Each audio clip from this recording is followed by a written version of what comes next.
Welcome back to Dice Pixels, episode 53. We're going into year 2 strong with an old leak Sega doc that Sarah's going to tell us about. Yeah, so I guess Sega, on the Sega wiki within the last week, a bunch of declassified Sega of America documents were posted, and one of them was an email from the then president on March 28th of 96 at 11:49 a.m. Okay. Yeah, so we're talking like Q1 96. Yeah. All right. So it's actually, I'm just going to straight up read the email because it's pretty good. It's one thing to hear/read about how well we are doing in Japan versus Sony. It's another to personally witness it. I just visited 10 retail stores in Tokyo. It's now spring break, so the crowds of teen/college kids are huge. We are killing Sony. In every store, Saturn hardware is sold out and there are stacks of PlayStation. The retailers commented they can't compare the true sales rate because Saturn sells out before they can measure accurately. Our interactive displays are better, our software displays and stocking far superior. It's not unusual to see 40 to 50 copies of Panzer's Way, yeah. That one, and Future Fighter 2 stocked in even small stores, and they are selling fast. I wish I could get all our staff, salespeople, retailer, analysts, media, etc. to see and understand what's happening in Japan. They would then understand why we win here in the U.S. Why we will win here in the U.S. eventually. How do we show this at E3? I love that. Yeah, and that was just shortly before the release of the Sega Saturn in the U.S. I'm reminded of those memes of that say like something that aged poorly. Well, yeah. So I was actually just trying to find here while you were saying that because I'm curious, like how many PlayStation, because it was comparing against the PlayStation at that time. How many did they sell?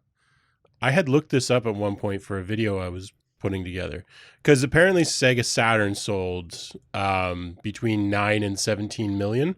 How there can be that big a gap, I don't know, but like, yeah, that's not a rational gap for your sales number to have.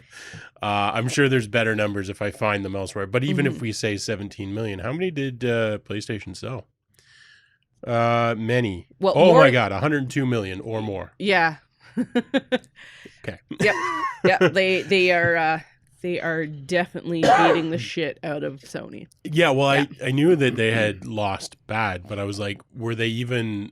Because like if it ended up selling at like 2 to 1, then you're like, okay, yeah, you were okay. Yeah. That's not 2 to 1. No. That's like almost 10 to 1. Yeah. Holy shit. And I think that was like roughly around the start of the PS1 era. Like in Japan anyway. Well, yeah, it was released. So here's the problem. Probably if that email was 96. Yeah. PlayStation released in Japan in 94. So the So fact that they were on shelves would have been fucking meaningless. Yeah, that makes sense then because they've been out for 2 years. It's not the hot ticket item anymore. Yeah, that's like saying I can go and find a PS3 on the shelf. Or a PS4, sorry. I was going to say, yeah, PS3 actually would be surprising. It's like, well, yeah, maybe. But now you can find a PS5, but it's been out for a couple of years now. Yeah, no. I think somebody was because it was released in North America at the end of 95. Yeah. So I'm wondering if this exec was confused and was like, well, the PlayStation's only been out for a few months. Probably. And then went there and thought, oh, we're kicking ass. Meanwhile, it had been released for over a full year in Japan. I'm guessing somebody just didn't do their homework. What? Executives not knowing what they're talking about? Holy shit. An executive of a failed company didn't know what they were doing. Like, I will say the one thing Sega had going for it with the Saturn, when they came out with that RAM pack that gave it more memory, they could do like the 2D stuff. So there was a series of a lot of the Capcom versus fighting games like Marvel versus Capcom and X-Men versus Street Fighter and whatever. When they ported those to the home consoles, the tag team feature, that was the best part of that. So like you could swap out between two characters that you choose. You couldn't do that on the Sony console because they didn't have enough memory for it. Sure. But Saturn added that RAM pack and they could do like those 2D fighting games like quite flawlessly. So I think like when it came to the 2D aspect of it all, they had like a leg up on PlayStation, but PlayStation kind of went off, and a lot of developers were like starting to experiment with like the 3D stuff and 3D environments. And sure, I mean, it was blocky and all that stuff, but it was something different as opposed to just prettier 2D sprites. You know what I mean? Yeah. So I have one correction to make. So it was in fact also released in Japan. The Saturn was also released in Japan in 94, late 94 as well. Oh. So actually, if there was that big a sales gap, then I guess that would be, if it was truly actually that big a sales gap, that would actually still be relevant. Although one wonders whether they pulled a PS5 and like they were like starved for units, which is why they were always selling out. I don't know. I know Sega rushed the Saturn to North America. I know that they really rushed it. Yeah, well, Probably, I think they wanted to beat Sony. Yeah. Probably as a result of what was seen when they were over there. Yeah. Yeah. I will also, excuse me, I will also say that looks like the pricing on Saturn was a full $100 higher than PlayStation. So it was $299 versus $399, which at the time that would have been a spendy console. Yeah. Mm-hmm. Yep. I don't know. The Saturn was fine. It wasn't like it wasn't like the Virtual Boy from Nintendo where it was like, well, you knew that was gonna fail. It was a fine system. I don't know. I think it just didn't. It didn't have Final Fantasy. I think is part of it, to be honest. No, like I said, they could do the 2D fighting games quite well. Yeah.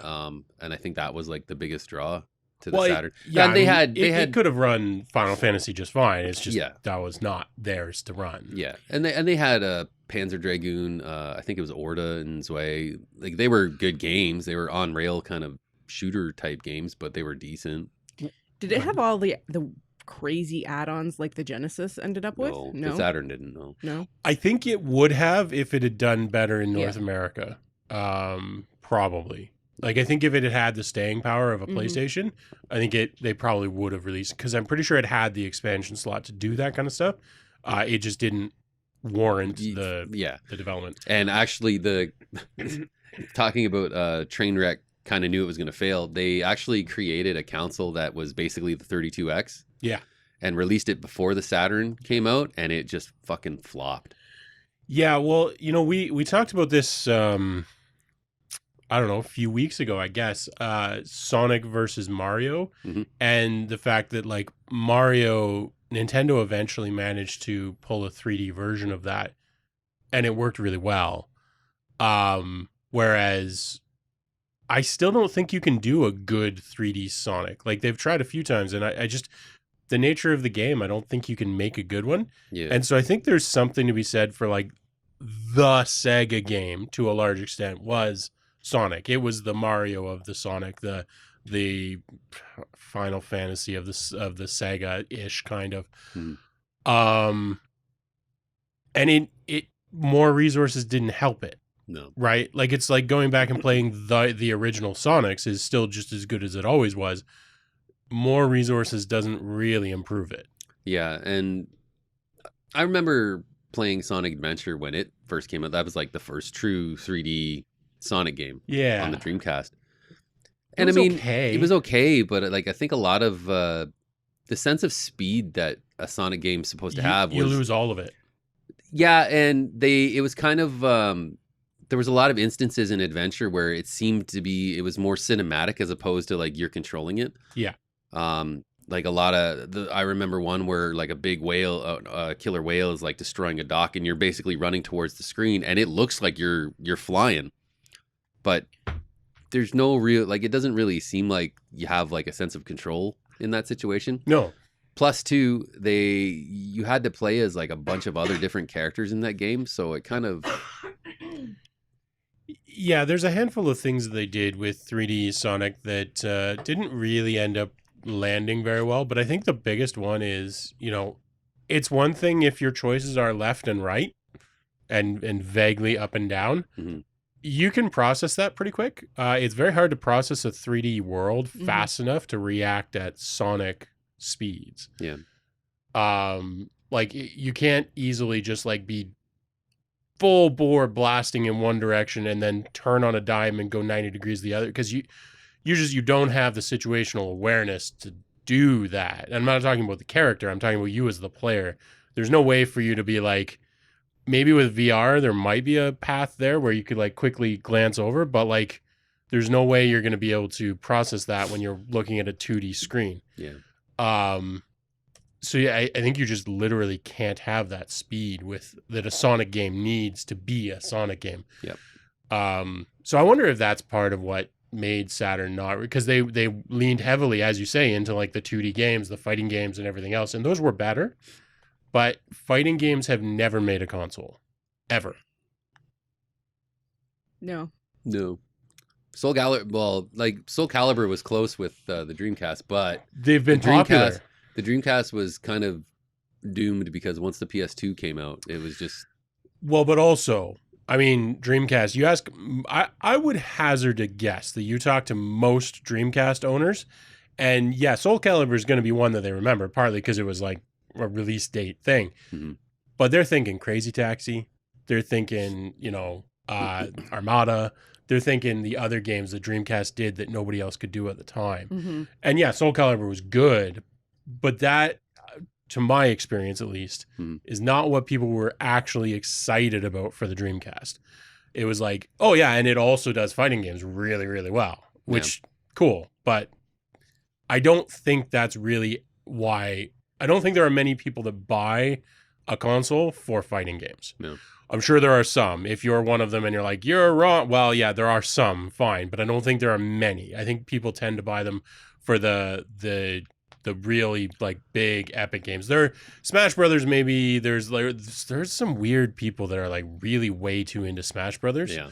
Like so, original so maybe Smash that, Brothers, but Yeah. And the thing is too, like, especially now, because technology, we're not limited by what we can do anymore. Right. Like you can, the same kind of experiences. So if you took two different games from like the Saturn, so we'll say X-Men versus Street Fighter, but then you took something from Sony, like, I don't know, Metal Gear Solid. Yeah. It's so easy to do games like that now with the technology we have, like flawlessly. Yeah. It's easy. Yeah. It's actually why like the console wars is like amusing to me, because it's one of those like, I mean, you don't hear it nearly as much anymore. No. You hear mostly like games now, but for a long time, people were like, PlayStation's better than Xbox. And it's like, I think the only people trying to keep that alive are the media. Yeah. Why? And they were the ones that created it. And those crazy fuckers who play Smash Bros. They care deeply about Xbox versus PlayStation. You can only imagine if like a Nintendo properties were on like an Xbox or a PlayStation 5. Like if they had that kind of fucking horsepower to work with. They wouldn't. Nintendo, I know, but I'm like a Legend of Zelda. Sure, but they just wouldn't. No, they wouldn't bother. Even if they had the horsepower to work with, they'd just be like, who cares? We're making Stardew Valley. Fuck it. Yeah, and you know what? They're right. Yep. They're right to do it. Yep. Stardew Valley is a great game. It is. Yeah. I mean, Tears of the Kingdom runs like shit on the Switch. Yeah. It needs the horsepower. They just didn't care. They were like, fuck it, people will buy it anyways. And guess what? A lot of people bought it.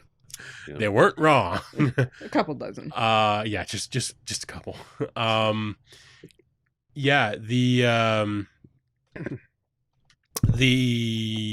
other week, I don't think I mentioned it on the podcast, but I saw in the news that Nintendo basically said they're not interested. It's not that they're not interested, it's that they have no particular time in mind for releasing the next console, because they're like, you know what, Switch is still selling, so like we'll get around to it, which kind of backs up what I was saying a while back, where it's like I'm kind of wondering if Nintendo's eventually just going to say like, fuck it, there's iPads, there's iPhones, we don't need to release a new system.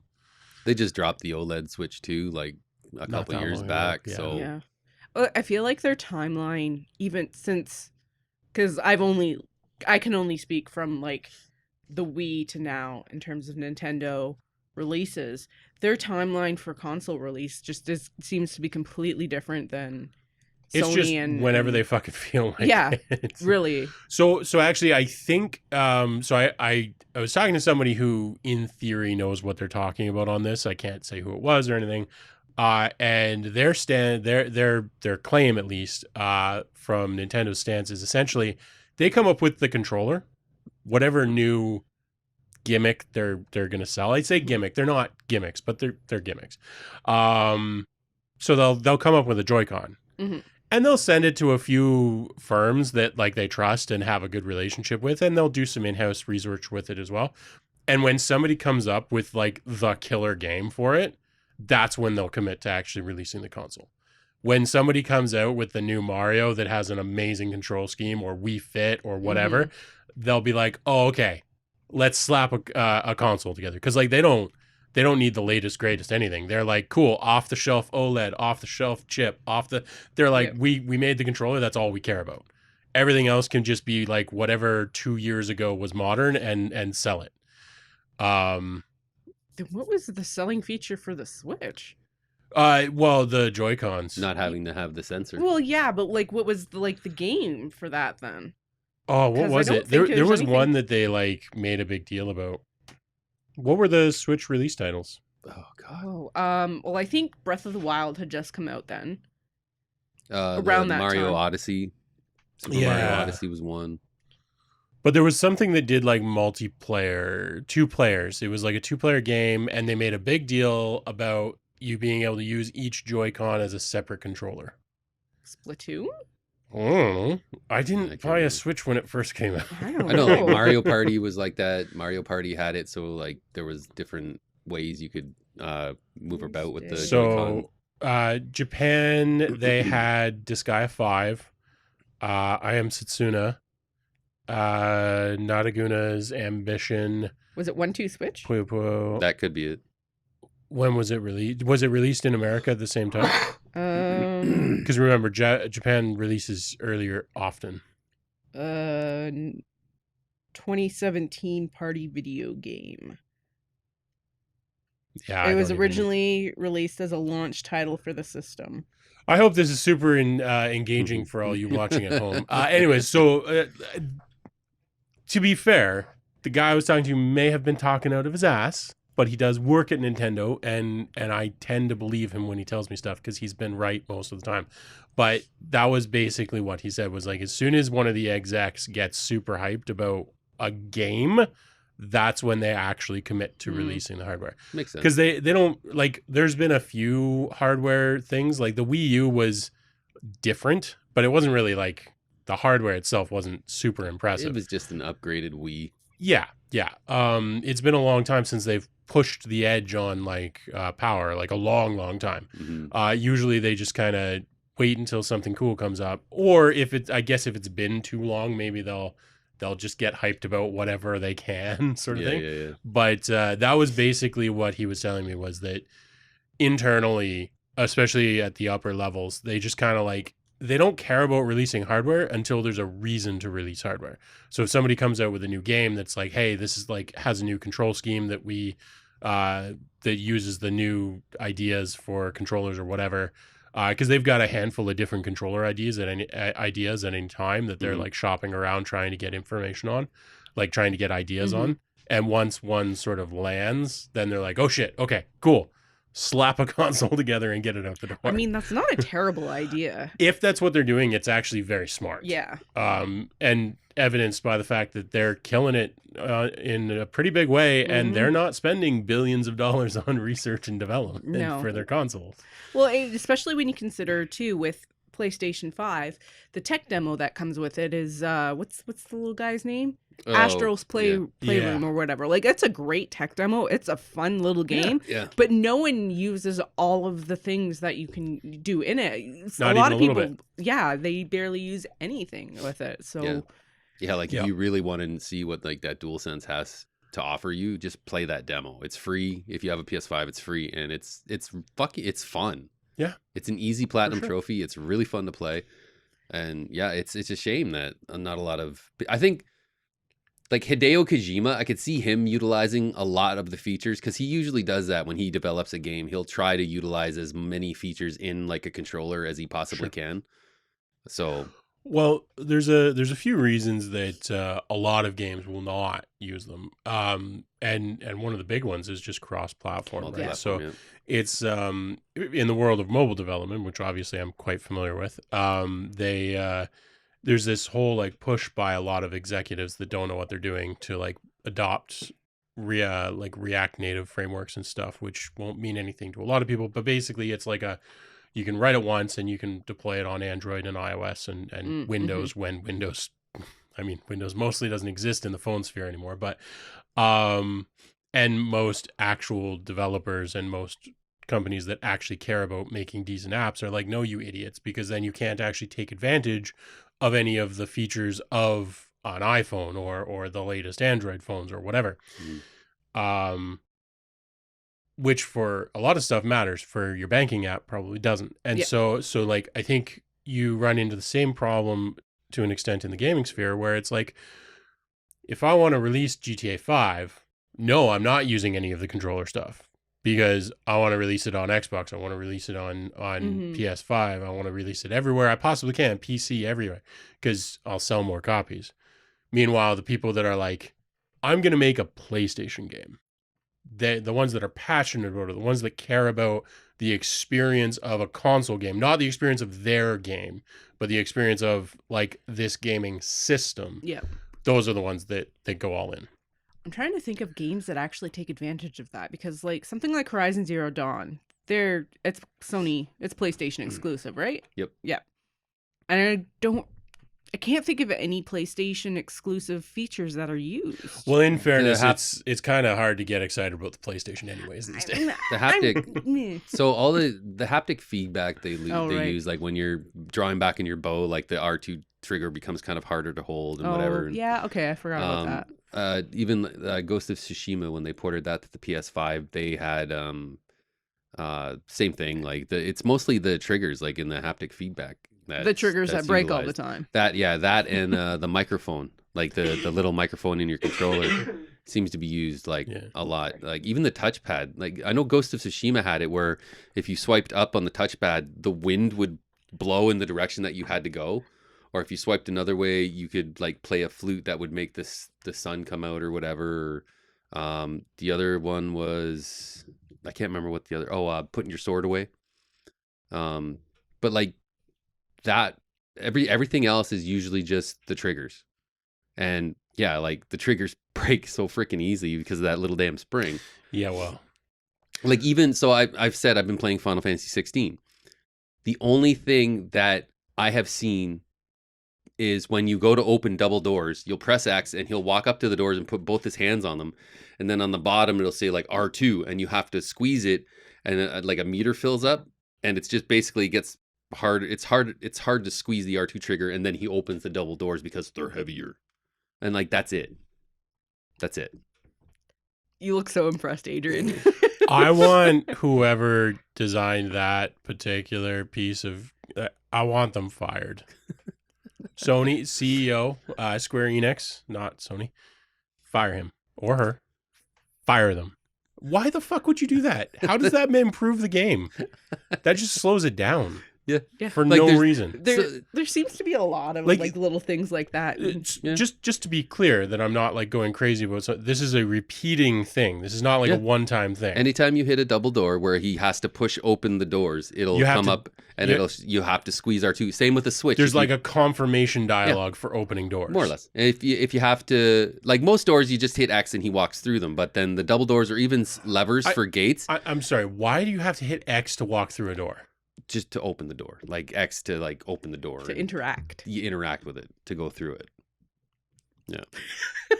See, this is why I said you would not like this game. It's an RPG. You wouldn't like it. It's a modern RPG. Can somebody explain to me why game developers are trying to make things terrible? Like, what the fuck? We got away from having to press buttons to open doors a long time ago. Why are people trying to reintroduce this? This is ridiculous. I can't think of any rational explanation. Like you walk up to the door and your character opens it. This isn't hard. They're not locked or anything, right? You don't have to unlock them. You have to turn the doorknob. At least they only put one button press in there. They could have done a button press for you to grab it, and then a knob twist so you open it. Apparently, they put a button press for some doors, and other doors you have a double confirmation unlock. Okay. Well, and again, it's the same. There's levers. There's levers that you find that open like gates and stuff that you'll press X to grab it, but then it's same thing. You have to squeeze R2 and yeah. Okay, no, that's dumb. I thought you were going to tell me that you had like press X to activate the lever, and I'm like, that's fine. But no, the fact that it's a double confirmation for that is stupid. You press X to activate the lever, then you press X again so that the R2 button comes up. Then you press the R2 button until. That was a joke. That was a joke. You only do that once. If you're not watching right now, Adrian's soul is dying a little bit. I just don't understand why people, like, who's waging this war on fun games? Like, I know I'm not the only person that finds this kind of shit infuriating. It ruins games. Games are supposed to get out of your way and let you, I mean, back to what we were talking about with, like, Sonic. One of the great things about the original 2D Sonic is that you start and you go balls to the wall for the entire level. You just try and rip through that as fast as possible. Yep. And I'm not even talking about like speed run. I'm just talking about like everything gets out of your way. You just fly through the level, collect rings, whatever. Can you imagine if you had to like fucking, I'm going to collect a ring. I better hit X. Oh, I'm about to, go through a fucking narrow passage. I better hit X. No, it's when you go through the two little round like gate things. And when you get to them, you have to hit X to get to them, but then you have to hold R2 to push the balls open and like walk through the gate. That's right. Yeah. Then go like a bat out of hell. The thing is, well, I was gonna say younger people probably don't even know that it's a thing that's weird at this point. But then a lot of younger people aren't playing games the way that our generation does. Well, there's some of that. But also I feel like mobile games don't have this plague quite as bad as console games. Maybe they do, and it's just less annoying because it's a touchscreen. I find a lot of mobile games nowadays reminds me of the pick up and play of the NES. Yeah. Like the NES games, if you wanted to play, you throw in Super Mario Brothers or Donkey Kong or something, and it's like, with Donkey Kong, for example, you're only ever going to play this like 3 stages. Mm-hmm. The fucking going up the mountain thing, the fucking other one where I can't really remember, and then the third one where you're breaking down the level so Donkey Kong falls down the middle, and they just repeat. Yeah, a lot of mobile games with these free runners, the constant runners, a lot of these like shooter like kind of Galaga kind of games. Jetpack Joyride's another one. Like just these simple games like 2048 when that came out, like just fucking that was a great game. Yeah, I loved that game. Yeah. You just lose yourself in it, right? Sure, yeah. But even the more complex games, I don't find, like Angry Birds, for instance, which was like, I mean, complex is maybe the wrong word for it, but like it got the fuck out of your way. It was like pull the bird back and let it go, and it'll destroy some stuff. I think the difference though is mobile games are more like if you equate it to social media, it's like Instagram, TikTok, YouTube Shorts, versus a lot of console games are more like full-length videos. Well, that's a separate problem that they seem to have developed, that they're trying to ruin games by making them movies instead of games. But no, I mean like in terms of no, the I know amount of attention. Yeah, maybe. Although I got to say, a lot of console games I've been playing I don't think they're any deeper than mobile games. They just have more crap in them. I mean, Diablo 4. Same thing. Yeah, well, fair enough. Like Diablo 4 Diablo 4 could have been a mobile game. Yeah. There's nothing. Yeah, mortals. Yeah, arguably. There's nothing crazy about Diablo 4. Like it's just a looter shooter that you can run around. That's interrupted by unnecessary cutscenes and dialogue that you can't skip. And the butcher. I haven't gotten the butcher yet. Oh, you will. Oh, you will. And you'll hate it. I just said it out loud, so probably it's going to happen. He's going to burst through the wall right now. yeah! That's the one thing we were talking about earlier is the fact that they still haven't like I put don't any know what kind they're of a thinking. nerf on the Butcher. They haven't done anything for the game. They said they buffed the experience points and stuff. They barely fucking changed it. Diablo I think 4. they must have buffed it at the beginning because I feel like I got through the early levels really, really fast, but now I'm like, what, 32 or something Well, like that, and It it's slowed gets- down. It does. The slow down. problem is that the leveling curve goes up steeper than the Yeah. actual, like the experience reward curve. For Yeah. some reason, they made them different exponential functions. Yeah. Why the fuck did you do that? So like, yeah, it gets really, really grindy to get Mhm. anything past like level 60 starts to get really grindy. Yeah, I think we've mostly given up on Diablo 4. I still play it on occasion, but like I'm 64. I've put a bunch of time into the game, and I'm 64. It's crazy. I got up to 58. I finished the main story, and like Sarah's been playing more than I have. Yeah. Well, one, because again, Final Fantasy 16, I've been Yeah. like in and out of that when I'm not exhausted from work or whatever. Like just playing that. Yeah. Or sick. Yeah. Well, tell us more about Final Fantasy 16. You had some rants going earlier. Yeah. Yeah, so I'm right off the hop. You won't like it. Well, I can almost guarantee it. If they're gonna make me double fucking confirm door opens, I'm not even gonna play it. Like, so I find I'm having a good time with it. I like the combat. You're only ever controlling your own character, and you can swap. You gain these abilities from other icons, which is basically summons like Bahamut and Ifrit and all that shit. But you can absorb some of their power and utilize them during combat by switching to them with like an L2 button. So you could switch to like any one. You can only hold up to 3 so far. okay. So they're kind of like a cross between summons and materia. Yeah, more or less. So they're cool. The different abilities are neat. Some do more, like the Garuda powers do more to stagger an enemy, whereas a lot of the other ones do more overall damage to them. Mm-hmm. So that's been pretty cool. I like it. There's some monsters that you can hunt, rare monsters that are more difficult to fight. But the one thing that I'm very annoyed with about it is it's extremely linear. For a Final Fantasy game, like this is fucking like really, like point A, point B. And sure, you have like you'll have your side quests here and there but most of them are like usually they stay within a village, or you have to just go outside the village. Like they're not really big side quests. They're just short kind of little things. But I'm finding I'm going to say 60 to 70% through the game right now, and it just feels very like linear. I can't really get out to explore the world. Really? Find secrets and shit like that. Like there isn't a proper open world at all? No. Oh. No. They show you like even when I first opened the world map, I was like, damn, that's small. Yeah. Mhm. I remember you commenting on that too. Yeah, like I mentioned the mother crystals, which are like these huge mountain sized, and you can see them on the map, but the map just it feels small. Interesting. Because like the original FF1, I would say was a pretty linear game, but it was open world. You could just go and do what you wanted. Mm-hmm. But in terms of the story, it was, I mean, like de facto linear. There was like go here, go here, go here, go here. You're done. Yeah. So if it's that kind of linear, I don't care. That's fine. But if it's like you can't even go off and do your own thing in the middle of stuff, then that's not even Final Fantasy. Yeah, like even like to kind of grind level up, like a lot of the areas the monsters don't level up.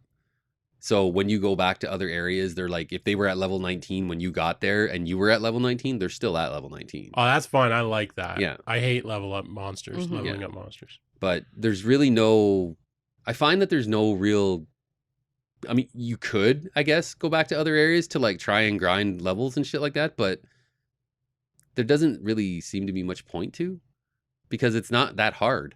Yeah, well, there's that too, right? Games in general. This was one of my problems with the Mario series. This is why I don't like any of the more recent Marios. I think I've mentioned this previously, but they're all too fucking easy. Yeah. Like they're not just easy; they're way too easy. Mm. And that seems to be a trend among games as well. This idea that like, well, failing is bad, so we just won't let you do that. It's a lot more hand-holdy now. Yeah. Which is kind of ironic because I remember it was like last year or something. I remember one episode we talked about it, how like everything had to be like a Dark Souls.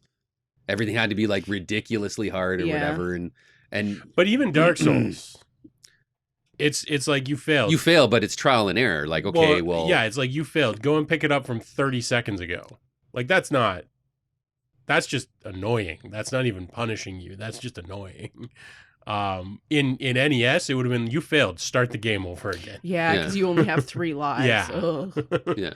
Now, I'm not saying that I necessarily want all games like that, but I'm saying like even the hard games, you know, back in the day, we would have laughed at that as difficult. We were like, wait, you get to continue?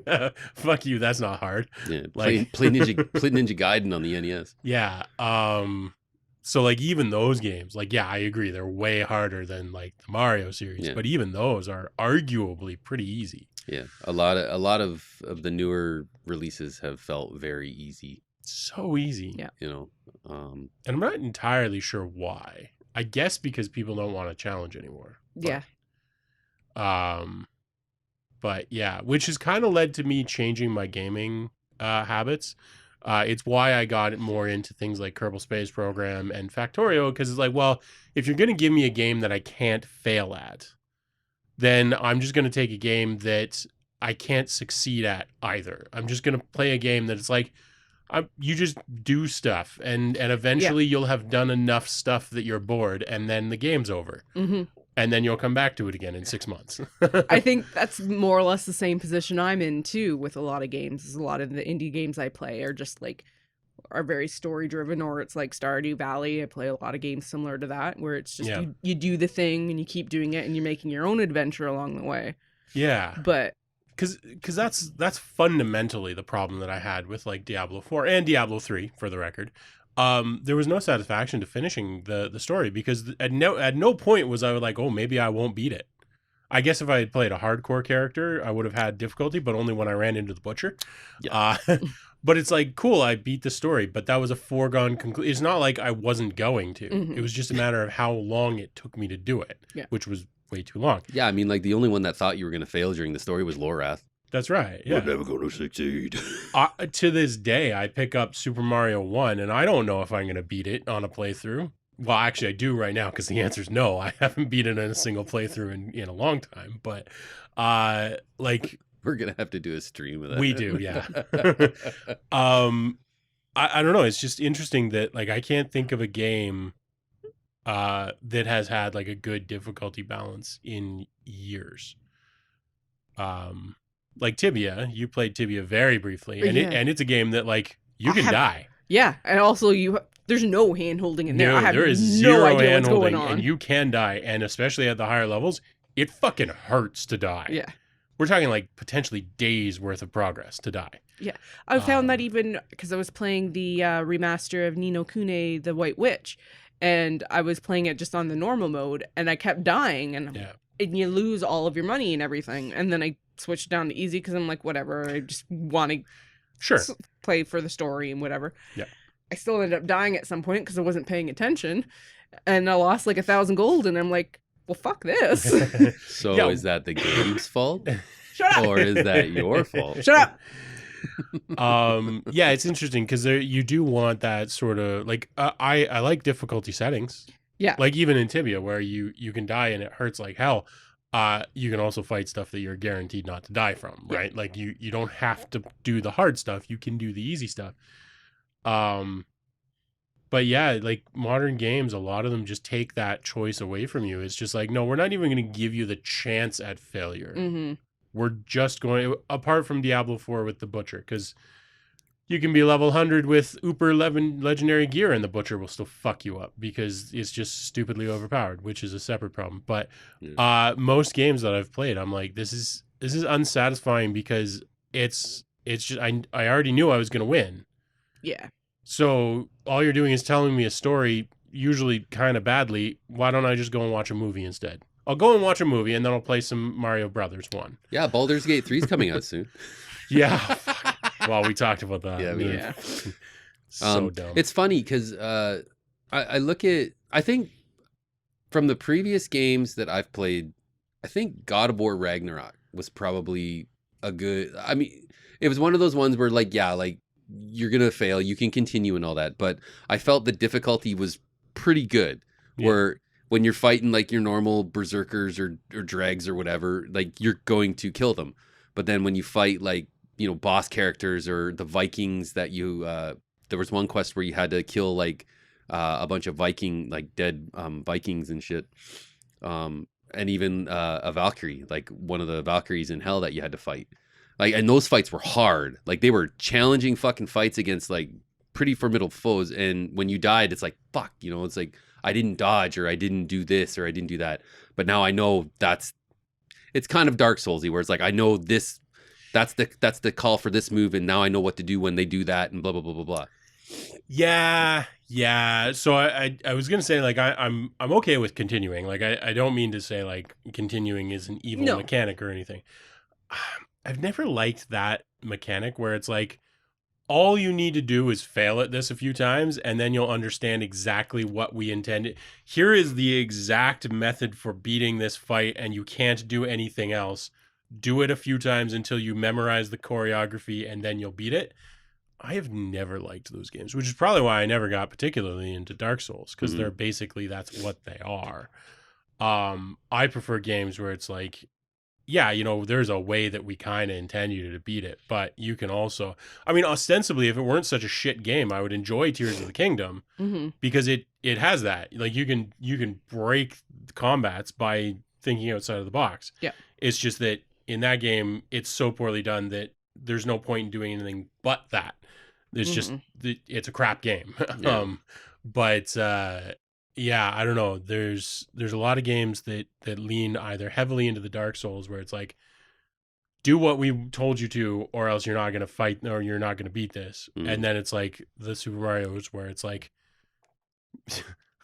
put your controller down and go make a coffee and you'll still win, right? Yeah. Like, and this is why there will never be a 10 out of 10 game for Dice to Pixels. It's unlikely. Yeah. Well, I will probably do a point of a scale of 100, but yeah, we will not. I can't imagine us giving a perfect score. Sarah and I for sure, because we're gonna develop a rubric, and I can't imagine any game ever getting 100. Yeah. I was actually thinking the other day about just a lot of the AAA releases lately and like things that are coming soon and all that crap. I have been more excited about like kind of like 2D classic games that are coming out. Like there's been a few Metroidvanias that have come out that I've been like, ooh, I really want to play that. Right now, I think my most anticipated game that I want and I cannot wait to come out is Sea of Stars, which is basically like a prequel to The Messenger, which is like my favorite game of all fucking time. And it's just like a Chrono Trigger style, like JRPG that looks really cool. So much so that they even had the composer for Chrono Trigger doing the music in Sea of Stars. I look at a game like that and I'm like, I am more hyped to play that than I am to play like the Cyberpunk DLC or Well, there's a few good reasons for that. And the biggest one, I think, yes and no. Like, the thing is, when you try to make something like an Elder Scrolls game, and credit where due, Bethesda's done a pretty fucking good job with the Elder Scrolls series. If you want to make a side scroller or something sort of side scroller ish, you have a very limited design space. And your goal is to do something engaging within that design space. As soon as you start doing like, we're going to do an open world with 800 NPCs and 15 storylines and all this stuff. Cool. Now you are committing, if you want to do it well, you're committing to spending, multiple years of multiple teams' time on every one of those, or they're going to be weak points in the game. You might have 3 really awesome quest lines, and then the other 10 in the quest, because you didn't really spend enough time on them, they're shit. And that feels bad as a player. You're like, oh, this part's really cool. And then I got to this other part and it actually really kind of sucks. And you see that far too often. And you see that with DLC sometimes too, where it's like, oh, they kind of seems rushed. And it's like, well, because it was. So by limiting the graphics and the world and everything else of a game, you can actually massively increase the relative production quality. Mm-hmm. You can almost think of it as like degrees of freedom, and like quality per degree of freedom. The less degrees of freedom, the higher the quality, the easier it is to get higher quality. Well, that's like comparing a handcrafted item to mass production. Yeah. In some ways. Yeah. Right. Yeah. So I think it's reasonable. Like I've found a lot of the same thing where like Kerbal Space Program 3D and everything else. It's just they didn't try and do much. Mm-hmm. They're not like, we're gonna give you this like crazy like Spore. Yeah. Mm-hmm. Interesting game. Not really that good. I had epic fun with it once. And then I was like, oh, that's the game. And if I do it again, it's literally the same game. And yeah, you can do challenges that are kind of amusing and everything else. But at the end of the day, it wasn't that good a game because they tried to do everything. They tried to go from the Cell all the way through to Galactic. And all of the stages felt, the cellular stuff actually felt pretty good. But all of the other stages felt like really wanting. It's like, I want more out of this stage. This should be like 8 times as long. Whereas you take Kerbal Space Program, which is like, this is just space. You build rockets, you go and do stuff. That's it. It's like, cool, you nailed it. Because I can build rockets and I can go do stuff. And that's all you promised me. You promised, you delivered. Yep. Whereas Sport was like, take your being from single cell all the way to intergalactic. And it's like, or well, interstellar. And I was like, cool. You delivered like 10% of that. You promised the world, well, more than the world.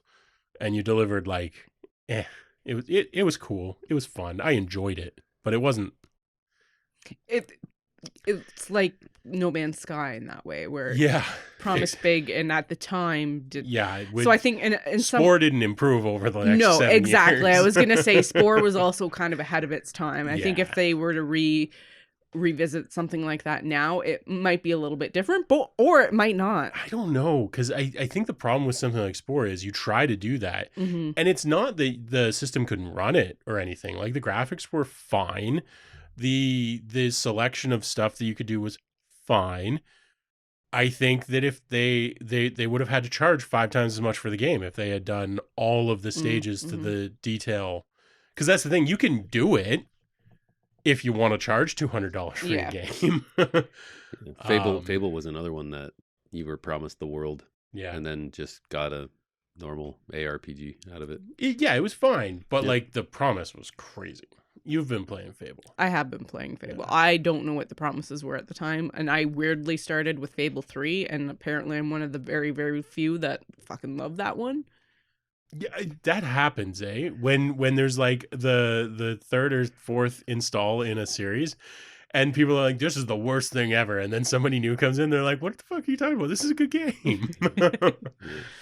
The Crash Bandicoot trilogy, Sharknado 4. Sharknado 4. You said the anniversary edition is working well on the Steam Deck. Yes, yeah, it's the anniversary edition. Yes, yeah, because it was on sale. How far in are you? Not very. Oh, okay. Yeah. So you don't really have a lot to say about it right now. No. But you like it so far. The graphics still look for the time like they did with the giant feet and giant hands and everything like that. But it runs nice on the Steam Deck. And well, all you Fable 3 haters, feel free to tell Sarah she's wrong. I don't care. Yeah, but if they tell you they're wrong, we get comment engagement. I still don't care. She's lying. She really does. So one thing I was gonna pop in and say is it'd be interesting to know what if there. I doubt there is any research or any numbers anywhere, but what the ratio of like casual type gamers versus like people that play a lot more, and what styles of games they pick up. I don't have the numbers, but there are proxies to that. So mobile games tend to be pretty well categorized versus like casual versus, and most mobile games people would generally consider casual anyways. So you can look at like the amount spent on those versus like AAAs, and you can get an idea of that.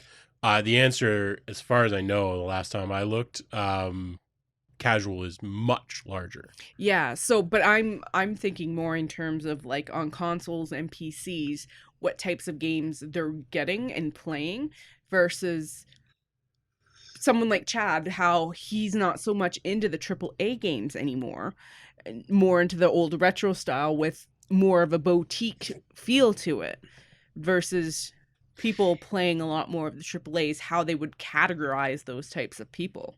Yeah. And all the porn games on Steam. Well, That's a different. Obviously, all the porn games on Steam. Yeah. There's so many. There's so many. There's not enough. No. I still want Robin Morningwood. Yeah, we should grab that at some point and check it out. It's so dumb. So I think you'd have trouble with like you're right that it would be interesting to know some statistics. I think you'd have trouble with that just because a lot of people, they'll get like the Xbox or the PS5 to play the AAA game, but they probably got a Switch or they probably got an iPhone or whatever. And they're like, well, I'll just get that game. Like I'll play my casual games on another system. So I think it would be pretty hard to make an I think comparison. that would actually have to be like a formal self-reporting study where it's university study. It'd have to be somebody's thesis. Exactly. Yeah. I'm not going back to school. If you're in grad school right now, please do it. Help. Need a research assistant? Yeah, we'll be research assistants. I was gonna say we'll fund it, but no, we won't. We don't make any money. It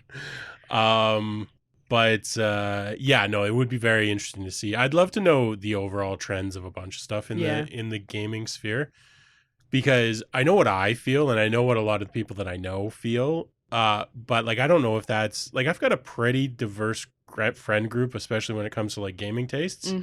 So I don't think I'm in an echo chamber on that, but like who knows? I could be. Yeah. It could be that just miraculously sort of everyone I know in the gaming sphere holds broadly similar. They don't like the same things, but they all sort of broadly have the same sort of trends going on.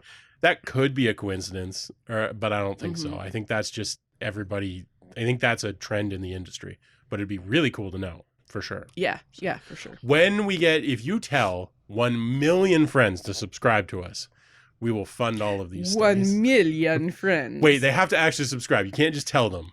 They have to actually subscribe, and then we'll fund all these studies. That was a horrible Dr. Evil. It was pretty bad.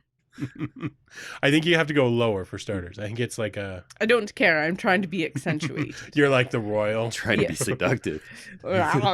Trying to be... Oh, no, Mr. Powers. Before we go, we're coming up on time here. Before we go, I played a new board game. Ooh. Because we haven't talked about board games. Really. Yeah, we haven't.